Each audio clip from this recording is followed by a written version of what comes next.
President Zelensky has this weekend rejected a bid by the United States for access to $500 billion of mineral resources in return for further military supports or security guarantees, and in an interview with the broadcaster, NBC Mr. Zelensky questioned whether minerals in areas currently held by Russia might be handed over to President Putin. Well, Ukraine holds huge deposits of critical elements and minerals, everything from lithium to titanium. It also has sizable coal deposits as well as oil gas and uranium. Much of this is in territories that are currently under Russian control. Well, let's speak to Robert Muger, who's the founder of Eiger Rape, the Institute. He joins me now from Munich, where he's been attending that conference. Good to have you here and talk. To me, first of all, about Ukraine's position in the world mineral market. What has it got, and why? Does America want it well good to be with you? I mean, the first thing to say is that Ukraine is a critical mineral superpower. It's got about 117 of the 12 many minerals that are desired by countries around the world, many of which are desired by the United States and the European Union. And as you said, an abundance of hydrocarbons, oil and gas, especially coal, but also things like titanium, iron, lithium, rare earths, all minerals that are highly sought after in the rush for the green transition as well as for aerospace and defense. Yeah, and they're so crucial in that green transition, of course, particularly for their role in batteries.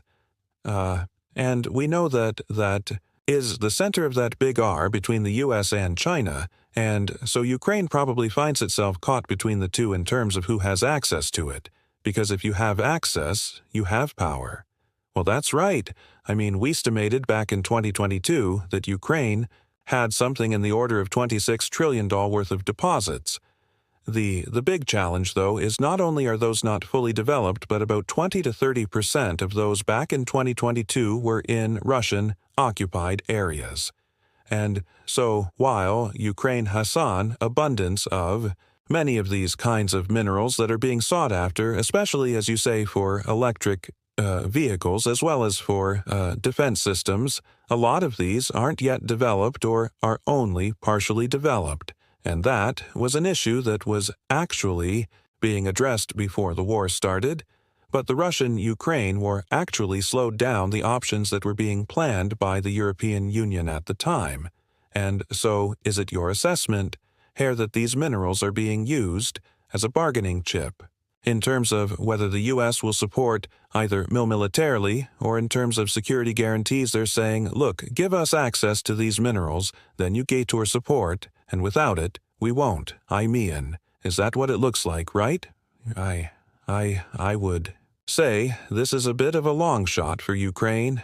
I mean, I think, first of all, there's definitely interest globally and has been interest in a variety of minerals in Ukraine for years. But right now, I think what Ukraine desperately seeks is more economic entanglement with the United States, especially in those areas that are occupied by Russia or those areas that are adjacent, as well as security guarantees so that there's a long-term investment from the United States in Ukraine, but it's going to take hundreds of billions of dollars of investment to really build an industry that's going to be one that the U.S. wants to preserve and protect. So I think Ukraine is really pushing hard right now with the United States to try to come up with some kind of arrangement that provides a satisfactory solution both for its domestic constituencies, but also security guarantees in the eventual ceasefire and peace deal that we're all hoping will be achieved at some point in the coming months or years. Robert, it's good to talk to you. Thank you. We will talk about this again, I'm sure, but Robert Muger there, thank you.